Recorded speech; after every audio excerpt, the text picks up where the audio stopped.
For watching, don't forget to like, comment, share and subscribe only on Al Rahman Digital Channel. Back to the topic. یہ ایک لڑکا تھا university student, اس سے میں نے کہا اچھا اس کا ویو بڑا زبردست ہے. میں حیران ہوا اس لڑکے کا انالیسس کتنا آنا, حالانکہ بیچارہ خود تھوڑا ان کاموں میں پڑا تھا, لیکن انالیسس اس کا بڑا ایپٹ تھا. میں نے کہا کہ یوتھ کے 2 مسائل بتاؤ مجھے. تو اس نے کہا کہ علی بھائی 2 طرح کی یوتھ ہے. اچھا, ایک وہ جو فیم کے پیچھے جاتی ہے, ایک وہ جو منی کے پیچھے جاتی ہے. میں اتنا حیران ہوا کہ یار اس بندے نے مطلب سمندر کو کوزے میں بند کرنے والی بات ہے. تو یہ جو آج کا ٹاپک ہے نا, یہ اخلاقیات اور اخلاقی پذیرائی, میں سمجھتا ہوں کہ ایک فیم کے پیچھے جانے کی وجہ سے, ایک پیسے کے پیچھے جانے. ظاہر ہے ٹک ٹاک میں کیا فیم, آپ نے ٹک ٹاک کی بات کی, اور یہ جو ہے کہ اپنے بچوں کو بغیر دینی تعلیم کے بس بھیج دو باہر, ہاسٹلز میں بھیج دو, تعلیم کے لیے بھیج دو, وہاں وہ جو مرضی کریں, اس سے ہمارا کچھ نہیں. دس از فار منی. بھائی پڑھے گا, ہم شوخی ماریں گے ہمارا بچہ فلانے اسکول کا پڑھا ہے, فلانی یونیورسٹی سے پڑھ کے آیا ہے.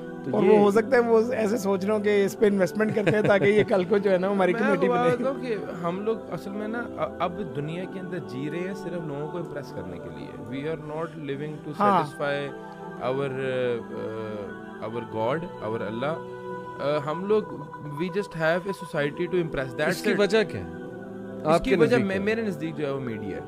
میڈیا نے فیم کو بہت جو ہے وہ میرا یہ خیال ہے اس کی وجہ جو ہے نا, جو پرسنل آپ کا سوشل میڈیا ہے نا, آپ آج ایک چیز پوسٹ کر رہے ہیں اور کل کو اس کی کوئی کنٹینیوٹی نہیں لے کے آ رہے, لوگ آپ کو اس وجہ سے آپ کو فیم مل رہا ہے, لوگ آپ کو اس کی وجہ سے پہچان رہے ہیں, تو آپ کو ہوتا ہے کہ یار کل میں نے اس کو کنٹینیو کیا, پھر میں اور نہ آگے بڑھوں. تو شاید وہ بات صحیح ہے آپ کی کہ ہم لوگوں کو سیٹسفائی کرنے کے لیے یا لوگوں کے لیے جی رہے ہیں, یا لوگوں کو امپریس کرنے کے لیے اپنے لیے. اچھا, اس میں پھر بندہ شاید وہ اتنا شاید آگے نکل جاتا ہے کہ وہ اپنی اقدار یا اپنا جو فوکس ہوتا ہے وہ شاید بھول جاتا ہے. وہ کہتا ہے اچھا ٹھیک ہے یہ پسند ہے تو یہ, جس طرح ابھی سبیل بھائی نے بات کی, ڈائلاگز ہیں کہ دیکھو فلاں نے نمبر تم سے زیادہ نہیں ہے. اب اپنے بچے کو ہم ایکسیلنس کس طرح اچیو کروا رہے ہیں کمپٹیشن میں. اب نمبرز پتہ کون سے ہیں, اب نمبرز ویوز والے ہیں, اب کامنٹس والے ہیں. میں جب اپنے اسٹوڈنٹس کو پڑھاتا ہوں نا, تو میں اکثر کہتا ہوں کہ یہ سبحان اللہ ماشاء اللہ کہ وہ جو ہے نا یہ ٹیکے ہیں جو کامنٹس میں آ رہے ہیں نا, تو وہ بچہ کہتا ہے اچھا اب اتنے کامنٹس ہو گئے, اب اتنے لائکس ہو گئے, کل کو اتنے ہوں گے. سو وہ یہ بھی ایک دلدل ہے, ٹھیک ہے نا, کہ وہ اس میں اتنا بڑا دلدل ہے, اتنا بہت بڑا دلدل ہے. مجھے ماشاءاللہ ایک سسٹر ہیں, وہ اس میں میڈیا سے تعلق ہے ان کا. انہوں نے ایک بار ہمیں بات بتائی کہ آپ کی سوچ ہے کہ نوجوان نسل کو اگر ہم میڈیا آفر کریں اور تھوڑا سا پیسہ آفر کریں تو کچھ بھی کرنے کے لیے تیار ہے. کہتی میں نے ایسی چیزیں انہیں کرتے دیکھا ہے فار میڈیا, فار فیم. تھوڑا سا فیم دو کہ اشتہار میں آؤ گے, اس کے لیے ناچنے کو بھی تیار ہو جائیں گے وداؤٹ سینگ کہ ہماری ویلیوز. بتائیں اس کی وجہ کیا؟ لیک آف اسلامک ایجوکیشن نہیں ہے نا. میں آپ کو بات بتاؤں کہ اصل میں نوجوانوں کو کوئی پلیٹ فارمز, ہماری بھی اس میں بدقسمتی ہے کہ ہم نے ایسے کوئی پلیٹ فارمز دیے ہی نہیں. ہم نے کوئی ہیلدی ایکٹیویٹی نوجوانوں کو دی ہی نہیں. اب آپ امریکہ چلے جائیں, وہاں پہ ہر ٹین ایجر آپ کو فٹ بال فیلڈز میں ملے گا, بیس بال کھیلتا ہوا ملے گا, جم کرتا ہوا ملے گا. میں بتا رہا ہوں میجورٹی آف دی یوتھ وہاں پہ ہیلدی ایکٹیویٹیز میں انڈلج ہے. صحیح بات. یہاں پہ ہمارے لیے پرائم, اور آپ کو میں بات بتاؤں ایک بڑی سازش کے تحت یہاں پہ ایک ہمارا کرکٹ ایک نیشنل لیول پسند کیا جاتا تھا.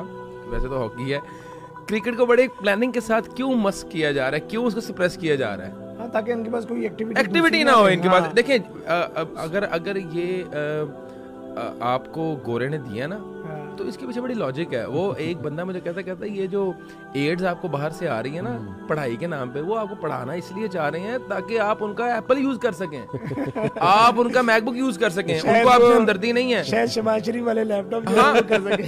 اگر آپ کے پاس نالج ہی نہیں ہے, اگر آپ کے پاس علم ہی نہیں ہے, اگر کوئی ABC نہیں آتی, تو آپ یہ انسٹرومنٹ کس طرح یوز کر سکتے ہیں, یہ ڈیوائس یوز نہیں کر سکتے. سب سے دنیا میں سستا انٹرنیٹ یہاں پہ. ہاں آپ بھی باہر جاتے رہے, میں ملیشیا گیا, میں ڈفرینٹ کنٹریز میں گیا, بہت مہنگا ہے, مجھے پیکیج نہیں ملا. آپ مجھے بتائیں, حیران رہ گیا کہ آپ مجھے بات بتائیں شیخ, لوگوں کو یہ بات سمجھ نہیں آتی کون سی ایسی برائی ہے جو پاکستان کے اندر مہنگی ہے, کون سی ایسی برائی ہے, کون نشہ مہنگا ہے یہاں پہ, نشہ بھی یہاں پہ سستا ہے, فتنہ دیکھیں, ہر چیز اویلیبل بھی ہے اور at a very cheap price. آپ دیکھیں سگریٹ یہاں پہ سستے ہیں, ایز کمپیئر ٹو یورپ اور ادر کنٹریز. ٹھیک ہے, یہاں پہ آپ کو موویز وغیرہ جو ہیں یہاں پہ وہ 30 روپے کی سی ڈیز, ہم کالج دور میں ہوتے 30-50 روپے کی سی ڈیز ملتی ہوتی تھی. مطلب آپ یہاں سے اندازہ لگائیں کہ ہر برائی کا کام, ہر فتنے کا کام یہاں پہ سستا ہے اور ایزیلی اویلیبل ہے. تو آپ کو یہ بات سمجھ نہیں آتی. آپ دیکھیں یو ایس کے اندر جو ہے نا, یو ایس کے اندر آپ کو یہ جو ڈش اور یہ کیبل وغیرہ وہاں پہ اتنا ایزی اور اتنے چیپ نہیں ہے. یہاں 400 روپے کی کیبل ہے, 300 روپے کی کیبل ہے, 300 کی کیبل ہے. اس میں بندہ بحث کر رہا ہوتا ہے یار کتنے چینل آئیں گے, مجھے 300 چاہیے. تو دیکھیں وہ چاہتے ہیں کہ آپ لوگ ان کا میڈیا دیکھتے رہیں اور وہ آپ کا دماغ کو جو ہے نا اپنے حساب سے مولڈ کرتے رہیں. اور آپ دیکھیں آج ہم انسپائرڈ, دیکھیں آج ہمارے ہیروز کون ہیں, آج ہماری انسپریشنز کون ہیں, ہم لوگ کہاں سے انسپائر ہو رہے ہیں, کہاں سے ایجوکیشن لے رہے ہیں, یا ٹک ٹاکرز ہیں, یا نیٹ فلکس چل رہا ہے, یا پرائم ایمیزون چل رہا ہے.